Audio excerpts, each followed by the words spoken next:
السلام عليكم. لا تنسوا الاعجاب بالفيديو والاشتراك في القناة تشجيعا لنا لنستمر بنشر المزيد إن شاء الله.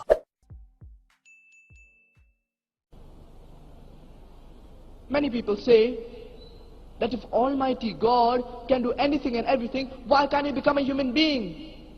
If Almighty God becomes a human being, then He ceases to be God. Because the qualities of Almighty God and human beings are opposite. Human beings, they are mortal. Almighty God is immortal. You cannot have a mortal and immortal person at the same time. Human beings, we've got an end.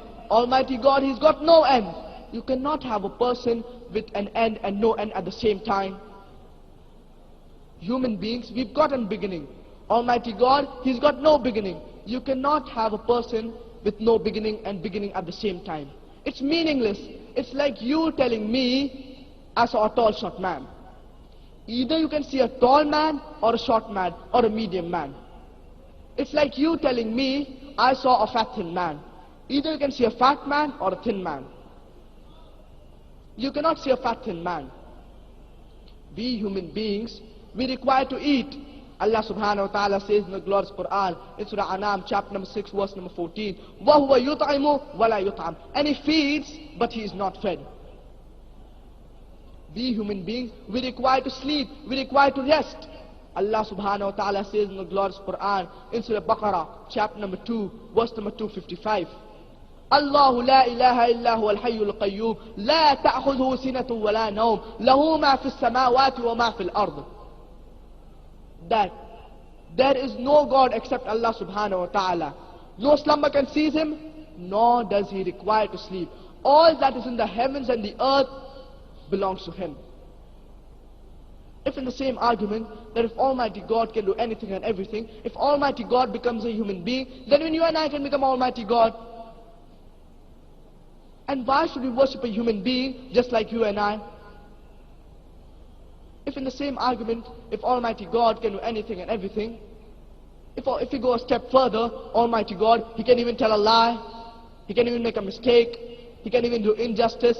Allah subhanahu wa ta'ala says in the glorious Quran, in Surah Nisa, chapter number 4, verse number 40,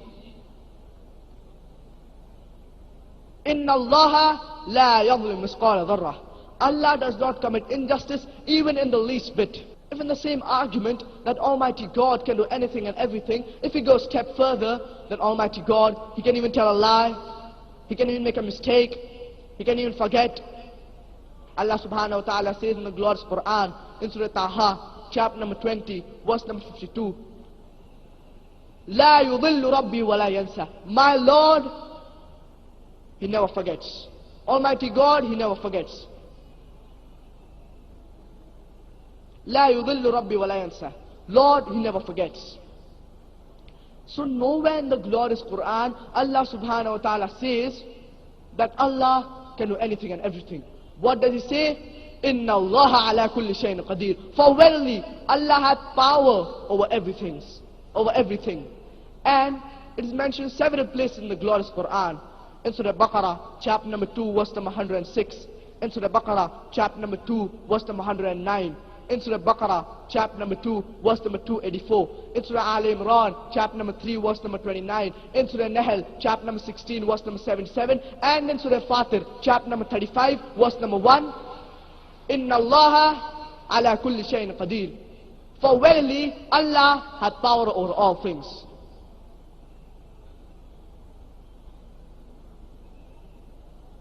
Allah subhanahu wa ta'ala says in the glorious Quran, in Surah Buruj, chapter number 85, verse number 16, فَعَالٌ لِمَا يُرِيدُ. Allah is the doer of what He intends. Whatever Allah intends, He can do. But He will never intend to do ungodly things, like making a mistake, like telling a lie, like forgetting, like becoming a human being. Therefore, Allah subhanahu wa ta'ala says in the glorious Quran, إِنَّ اللَّهَ عَلَى كُلِّ شَيْءٍ قَدِيرٌ. For verily Allah hath power over all things. لا تنسوا الاعجاب بالفيديو والاشتراك في القناة تشجيعا لنا لنستمر بنشر المزيد إن شاء الله.